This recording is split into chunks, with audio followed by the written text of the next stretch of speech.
Hi guys, Michael Wisman here. Today I'm joined by Daisy Wisman. Hi Daisy.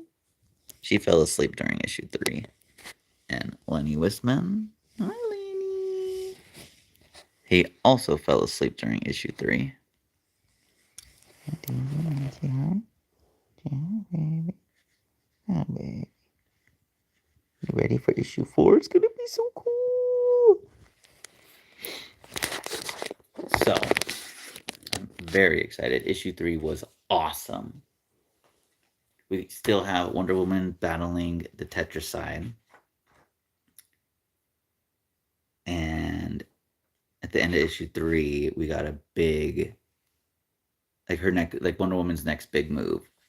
So I don't have the single issue of issue 4, but I'm reading out of the trade today, Absolute Wonder Woman, Volume 1, The Last Amazon. You can get this trade now, as of recording this, at Barnes & Noble, comic shops, Amazon, places like that. It's great. Here's an issue 4 cover by Hayden Sherman and Jordi Belair. They're doing awesome. I got it up behind me too. This is Wonder Woman with the Athena blade riding on the side of the Tetracide, but she's stabbed into it, like riding it. So cool. And this is, I keep saying Coast City. It's not. It's the coast of Gateway City, which is also the home of Absolute Steve Trevor, we learned. Got some big reveals in issue 3. For Wonder Woman and for some other characters. Shout out Caplives for warning me about that. Thank you. But so for now, this was how issue 3 ends. Wonder Woman does a spell and uses this little potion, and she amplifies it to basically make the whole city deaf, because she keeps trying to warn everyone that she's trying to stave off the Tetracide, but eventually it's going to make a sound that will compel everyone towards it, and then it'll start to eat them and kill them and terrible stuff. So this is like something she came up with while battling it. It's like, well, what if I made everybody deaf and they can't hear the scream? Maybe that could buy me some time. E.R. Canigio, YT. Sorry, I don't know how to pronounce it. If you could clarify, I'll give it another shot. Says hi. How you doing? Welcome to Absolute Wonder Woman issue 4. We're jumping back into the fray. Wonder Woman's battling the Tetracide. Ooh.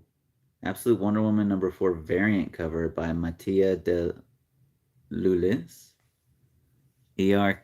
Canigio YT says it's okay. Alright, I tried my best, man. Thank you. ERCYT. Thanks. My Edits 1 TZY says hi. Hey, what's going on, man? Welcome. Here's the variant cover for issue 4. It's Wonder Woman with the Athena blade and the Nemesis lasso wrapped around this snout. And is this supposed to be, I assume Cerberus, right? 3-headed dog. Cerberus. And she's got it like leashed up. That's a dope cover. Yeah, Gateway City, not Coast City. Gateway City, California. Oh, I even mentioned these panels, how good they were. The writing by Kelly Thompson, accompanied by the art here in issue 3. So issue 4 starts with like those panels in the TV. Like we get to see the people seeing it. Oh, this is cool. I want to see how they react to like her message. So Wonder Woman in issue 3 sent out like she knows that she's not single-handedly going to be able to beat this thing. So she warns the people on TV like, hey guys, it's going to be scary. It's going to be bad, blah, blah, blah. We're going to get through this by following my instructions and helping each other. Like, it's really wholesome. Oh, cool. People are already adapting to it. These 2 family members, I'm not sure their relation yet, are writing notes to each other. It says, I'm going out to help. Stay here. And someone responds, effect is temporary. Stay home. Watch news. So they're communicating through their writing here already. Oh, I just read the little, I'm not sure what it's called, the scroll text, the teleprompter, not teleprompter, that's what they read from. The scrolling text on the TV. I know you can do it. Wonder Woman believes in you. So like they subtitled, so like what she's saying, they're subtitled it. So if you're, oh duh, oh my gosh, I wouldn't survive, dude. The Tetracide would eat me so fast. They have to subtitle it because after the spell, the people wouldn't even be able to hear the broadcast. Dude, I'm so dumb sometimes. Wonder Woman, help me. Oh, so smart. Not me, this.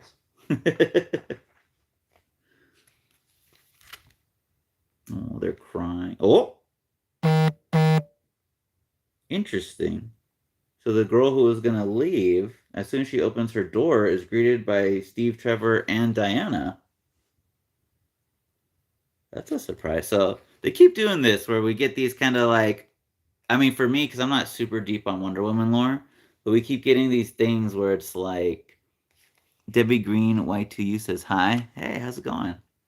Where they'll show a character and we're like, oh, is that is that like an NPC kind of background character, or is that going to be somebody like issue 3 revealed Barbara Minerva, aka like Dr. Minerva from the main comics. So now this is apparently going to be somebody. I don't recognize this. If you do, comment below. Hey Etta, ETTA, can we come in? Man, I would be floored too. Look at her face. She's like, whoa, what? Wait a minute though. Can she even hear him for talking? Also, I still love the robotic arm. That was another reveal in issue 3 that she had. So these two met in hell. I don't know that they ever revealed how he got there yet, but she sacrificed her arm in a spell to send him back to his home and like a sacrifice. It was a really nice move by her. So she means business. Debbie Green, like to you, says Department Green. I'm not sure what you mean by that, Debbie.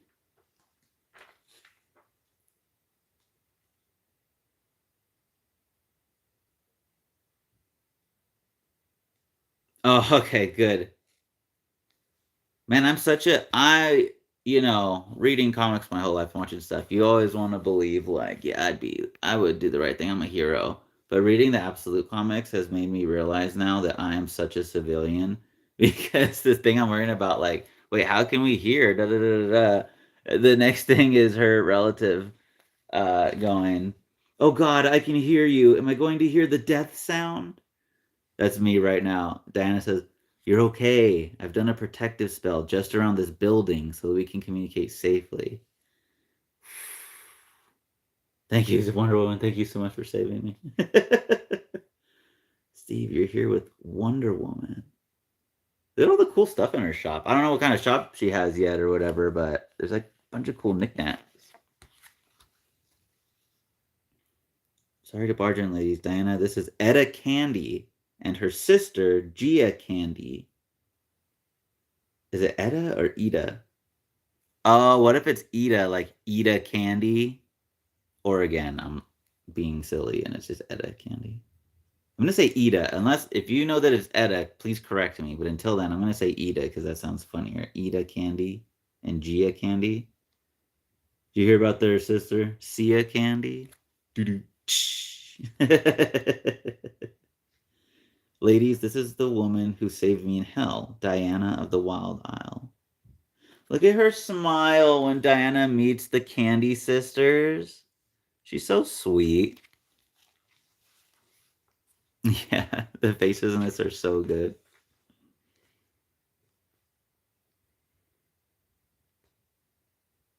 Diana asked me if I knew any witches. I said I did. Are the Candy sisters witches? The Candy witches? Wait, me? Okay, maybe just one of them. Oh no, the one they need is the one that was like me, like, I'm gonna die. No. Fear not, Gia. I come seeking only some ingredients, no more. Oh, bless. I'd use the last of some things for the spell death in the city. Wonder Woman, man, she makes great use of like her Mary Poppins bag of holding bag. Like it's a magical bag that can just hold more stuff than you'd think. You see, to fight this creature, I really do need my arm back. Prosthetic is a powerful weapon forged in fire by Hephaestus himself, but it is no match for what it replaces. And what I face, perhaps beyond me. Arms are good to have. Interesting. Wonder Woman's so like thoughtful in this because every time I said it earlier of like I thought it was interesting how when she brings up like her items or someone she's met, there's like she lore drops a lot about them and she'll drop like a lot of names. And I still am not clear if she's like met a lot of these people or if it's something she's read or something she was taught. But at least this clarifies a little bit more for me that like she seems very appreciative. Like every time someone helps her, she's, helpful. She's kind to everybody, even if they're rude to her. But I mean, like something when someone like really does something for her, she like really appreciates it. And then so like right here where she's going to this witch and asking her to help her get her arm back, she doesn't. And let me reread this so I can clarify for you guys. I really do need my arm back. The prosthetic is a powerful weapon forged in fire by Hephaestus himself, but it is no match for what it replaces, and what I face is perhaps beyond me even at my best and strongest. So like she's being real. She's not trying to be like demeaning and being like, "Oh, this other arm's not good enough," or "I need a good arm to do it." She's like, "Hey, this prosthetic arm is amazing. It's one of the best prosthetic arms ever made. It was made by Hephaestus in this specific plate." Da, da, da. Like she's hyping up her boy who made the arm for her, but while clarifying that like, hey, this as good as it is, like that evil out there is worse. I'm gonna need better than this. So I love that she's not comparing them per se, and she's appreciating both. It's like I forgot. I feel like there's a saying, but like if you're like two people, like instead of like putting the other person down, you can elevate each other by like. Oh, I feel like I'm doing a terrible job of explaining this concept. If you diminish someone to make yourself look bigger, that's not really good. But if you raise someone up, you know, something like it raises all of us up. So like even if someone is lesser, they can still be raised up in a way. Like show the difference in quality or whatever in the comparison by how good everything has to offer, not by, oh well, that one's lesser than. So I like that when Wonder Woman's comparing things, it's not in that way.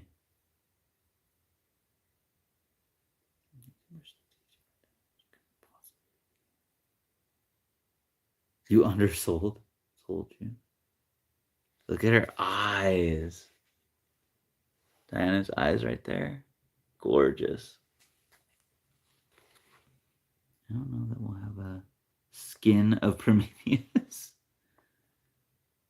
Ironically, Gia, most of the ingredients hardest for me and my mother to acquire are quite common here. Let's see.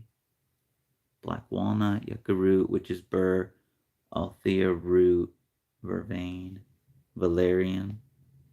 Valerian? Really? Now? There are many kinds of reconciliation, Gia.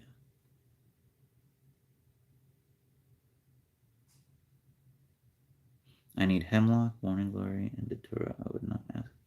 Again, what I was just saying about how like Wonder Woman raises up like in everything. Like she's so naturally positive. She's not like putting on a gleeful thing.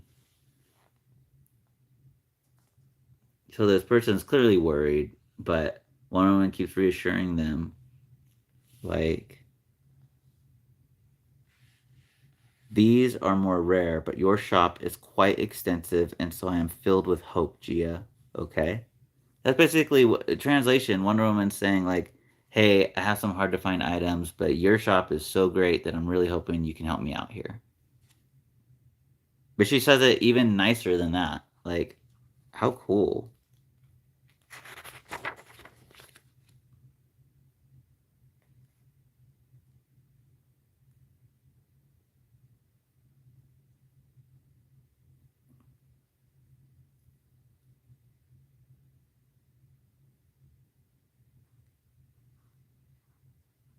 How cool. The artwork's so cool. Even just like this sequence of her putting on the glove and like using it, like the art is so good.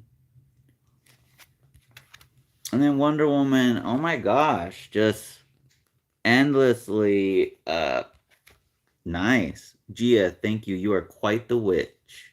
Now, do you have anywhere that isn't this lovely shop? Because there will be quite a lot of blood.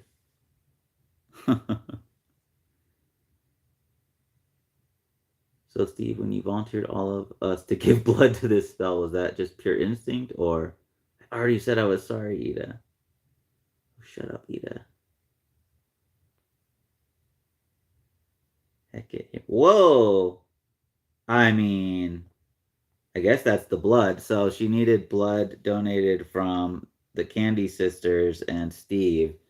And I don't know why I just assumed, oh, maybe a bowl or a drawing or something. No. Where do you guys think she puts the blood? All over her face. What? She's calling out to Hecate. Hear me, daughter of your beloved circle. Circe, daughter of your beloved Circe, calls on you in fire and blood. Lend me once again your great power in order to do great justice.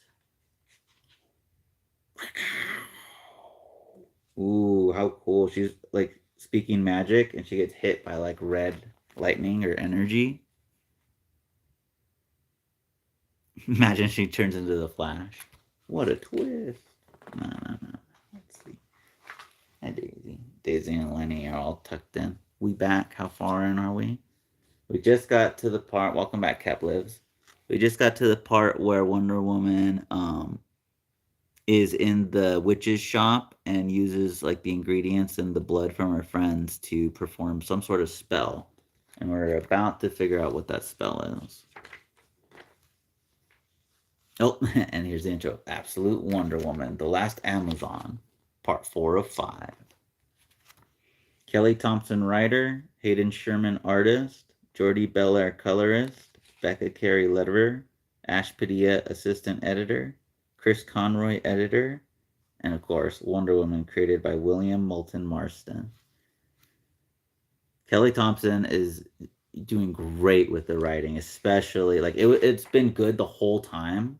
Like the storytelling aspect of like a storybook in issue 1 was great, but issue 3 and issue 4 have taken it to another level. Oh man, I missed you meeting the candies. Yeah, you have to watch it back. I was making a joke. Okay, so Cap, do you know if the sisters, if her name is Etta or Ida? Because at first I was saying Etta, and then when I noticed her name was Candy, I wondered if her name is Ida, as in eat a candy. You didn't miss too much. I made a joke. I was like, oh, look, it's Ida Candy, Gia Candy, and their sister Sia Candy. Booch. And Jordi Belair, or wait, sorry, Jordi Belair is a colorist. You're doing great. Love it. Sorry. Hayden Sherman with the facial expressions on Diana are so good, so subtle, but so good. And they correspond to, I feel like, what Kelly Thompson's trying to get across in those moments so well. What a great team. I love in comics when like creators find their stride and like have a team that like amplifies that.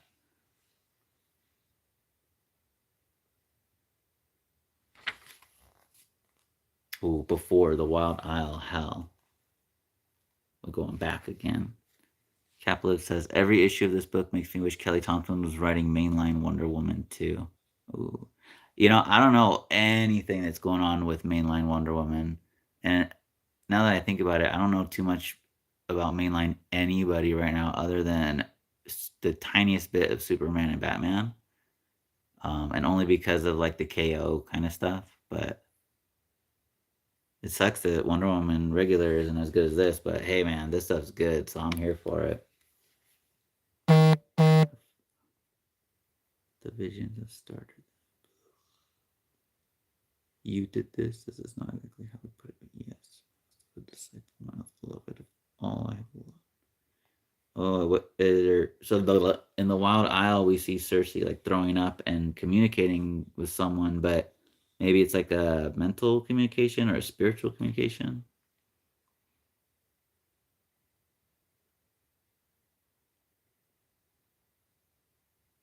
You would never have forced a child on me that was not my own.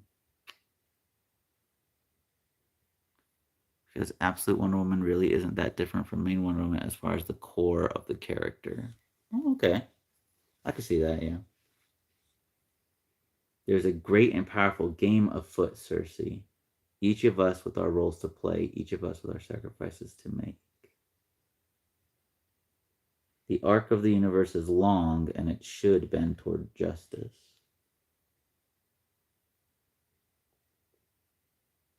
A new path has been set, but many were broken to set it.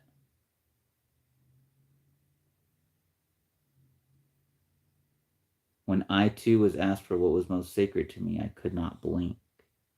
I would have given you to this cause no matter what. You are not wrong, but I could also see what it would be. I could see that only one such as you could raise the hero we would need. And I could also see that her love would change you in ways you could not have imagined. When I saw that you would defy even me to protect her, I would never. You will. And that is how I know that in this case, that was right for me, for the world, and for Diana also happened to be right for you. Interesting. Is she communicating with like Hecate? I wonder. Oh, big reveal. We get to see who she's talking to. You may look upon me, Cersei, most beloved of all my beloveds. Look upon Hecate and know you are blessed and will be remembered. Absolute Hecate looking cool.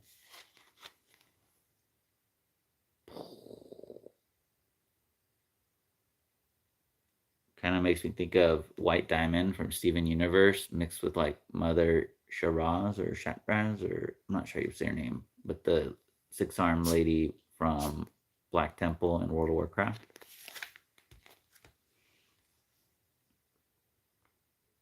From that night on, the visions came, but not regularly.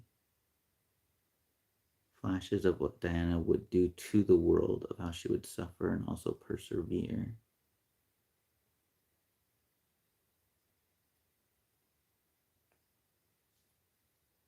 And also of how lonely I would be trapped here without her. I had a bad dream. Yes, me too. It was this night I began plans to make her first lasso, built with love and pain, magic and fire. It would be called, oh gosh, I don't know how to pronounce that. Sacrifice. Like Diana's love, it would be transformative. And like my love, it would be a prison. Aww. In your honor, Hecate, I will prevail or die.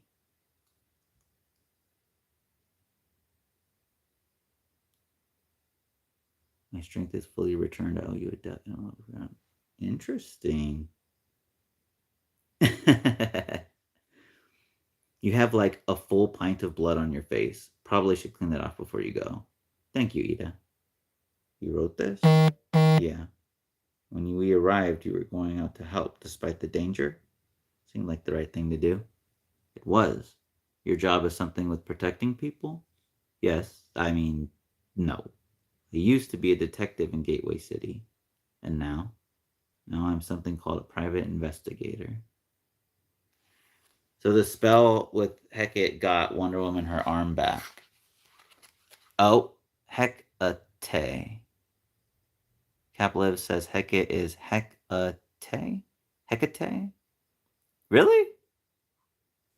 Okay, good to know. Hecate. That sounds so crazy to me, but that just means I was probably so off on saying it originally. Hecate. So she's got her like upgraded prosthetic arm back.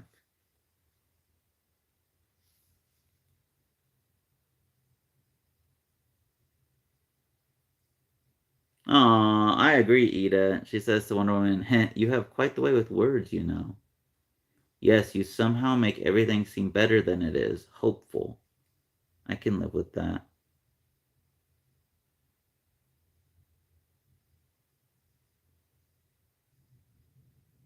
By Hecate, no. No, she's going out to like confront it, but something bad's already happened in Gateway City.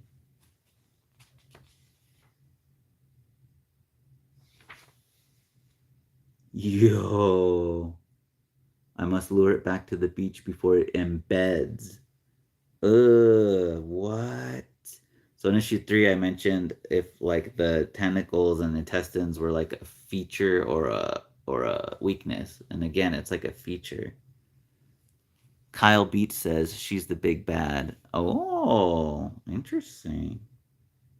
Check this shot out. We got the city being flooded and like the buildings wrapped around by the tentacles. And we got Wonder Woman zipping in. Wait, something awesome happens in this issue too? Oh, okay. The tentacles have returned to their natural position, which means it has stopped emitting the death of fierce sound. And I can feel my spell fading as well. But because the population has not come to the Tetraside, it is seeking them out, and that I cannot have.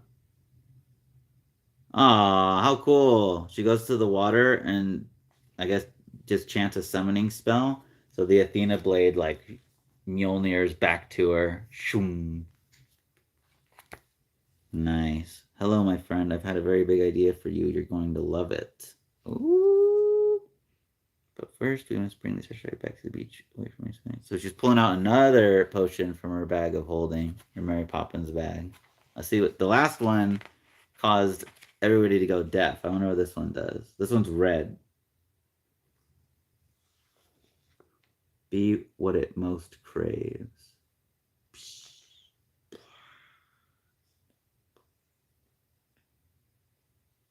All magic has a price. It is known. Oh my goodness.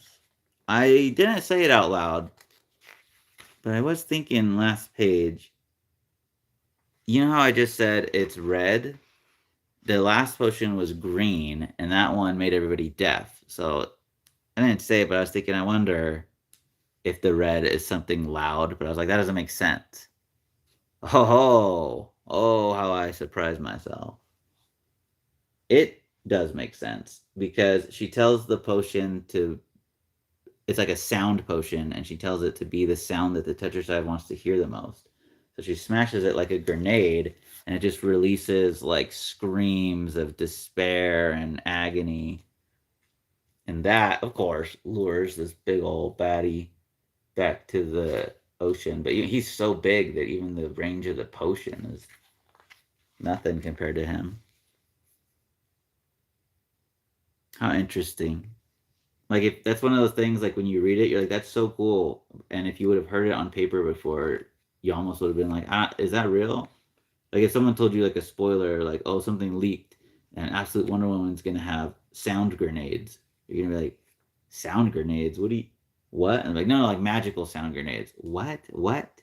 It's one of those things that sounds like so out there, but then when you read it, you're like, oh, that's really cool. That price can have many facets. Using a tool that is the exact sound of what will happen if you fail. Your own nightmare come alive. Interesting.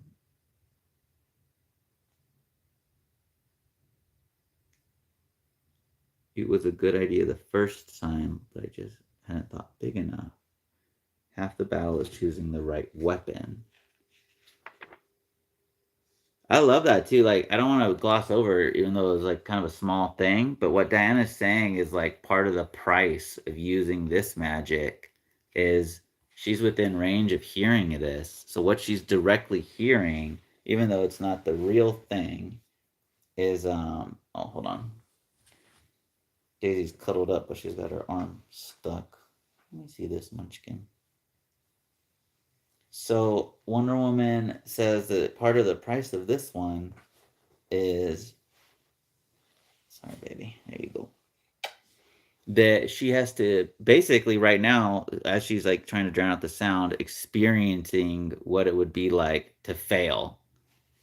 So you have to have a lot of mental fortitude while wielding like the type of stuff she does. Oh, baby.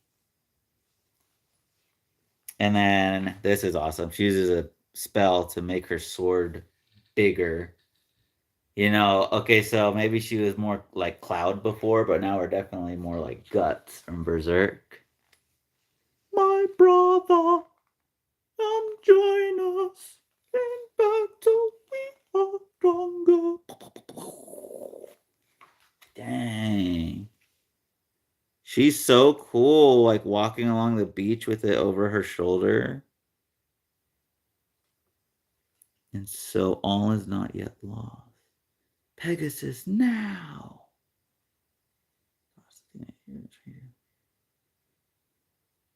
So Pegasus is shooting hellfire at it as Wonder Woman tilts the blade upside down to try to plunge it at the Tetraside. Oh, that looks so awesome. Oh, mother, though I am far from home, lend me your strength. Kyle Beat says, yeah, that sword totally gives me a Guts Berserk vibe. Yeah, I think Guts' sword is called the Dragon Slayer, I think. I don't know what Cloud sword is called. Your conviction, your indomitable will.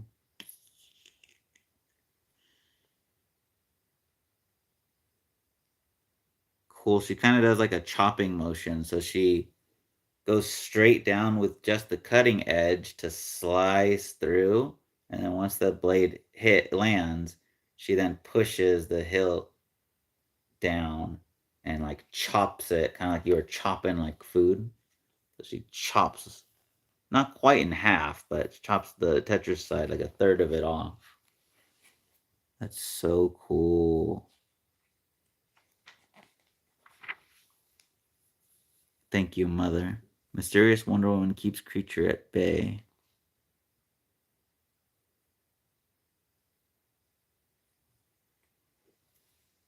The White House, Washington, D.C. So the White House is watching this news broadcast as well. Mr. President, I'd say even if she killed that thing, we still have a very big problem on our hands. Like, she's the problem. Look at this shot from the news, the gate, and it's the aftermath of her chopping the tetraside and the blade just laying still, and she's walking away. So cool.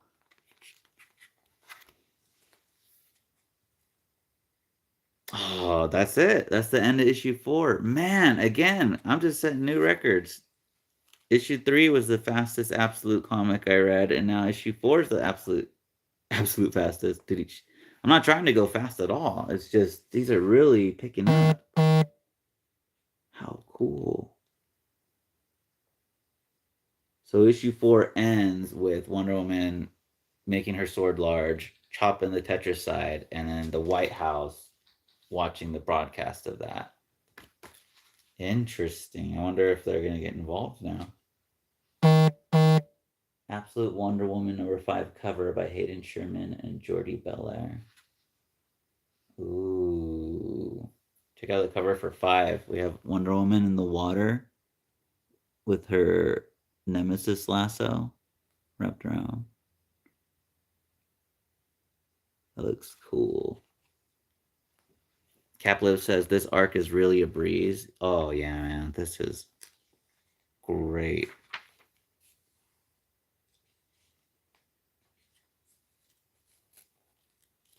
see. Okay, issue 5. Let me bookmark that. So, could you cover issue 5 now since it's so quick?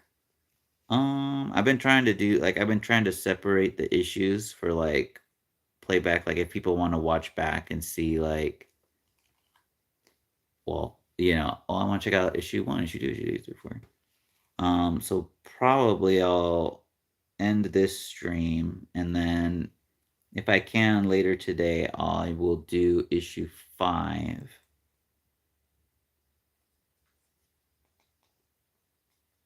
Although, if you guys want, Kyle Beat says dope read through, bro. Thank you. Really appreciate you, man. Thank you for that. Trying my best over here. But if you guys want like longer streams, because it seems like single issues of comics have been about like 40 minutes to like a little over an hour.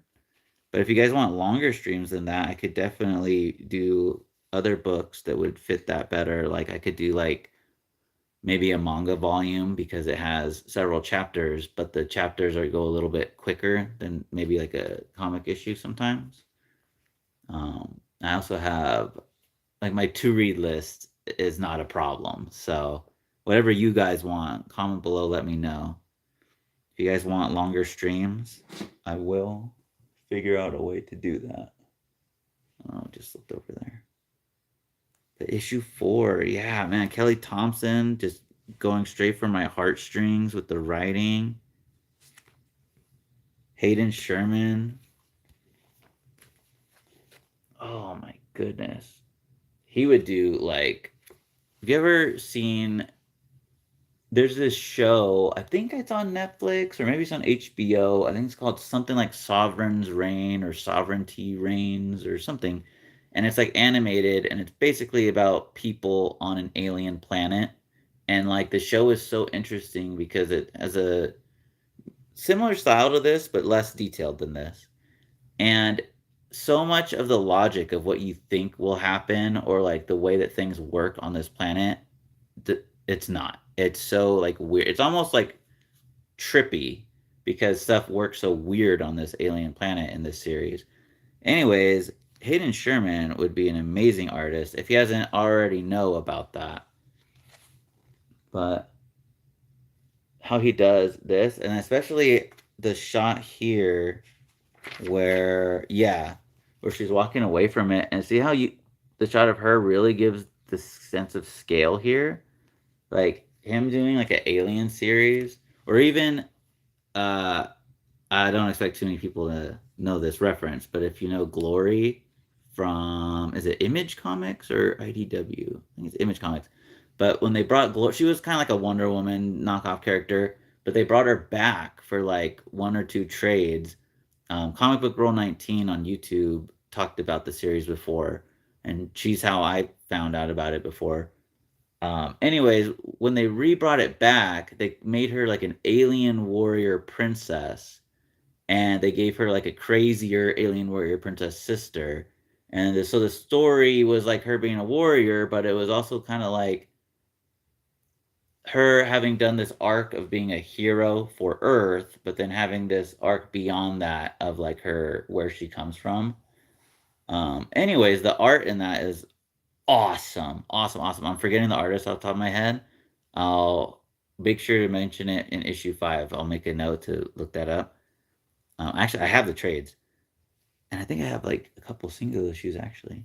But anyways, if they did any more stuff like that or with that style, Hayden Sherman would be an awesome pick for that stuff. I'm loving his art. Cap says, I gotta talk to you in VC about this run for sure, man. This run is great so far. I love Wonder Woman. Oh, I don't know. This is quickly, I see why everyone's like, this is my favorite Absolute series, or like this is the best Absolute series, because I'm only 4 issues in, and man, this has already got me more hyped than Superman. And Batman, it's contending, but again, I'm on issue 13 of Batman. I'm only issue 4 of Wonder Woman. Gosh, by the time I'm on 13 of this series, can you imagine how good it's gonna be? Oh no. I love it. All right, thank you guys. Absolute Wonder Woman, issue 4. Puppies are sleeping. They like napping during story time. So, be a solve-em probler like me. Read some more books. And I'll catch you guys later. Bye.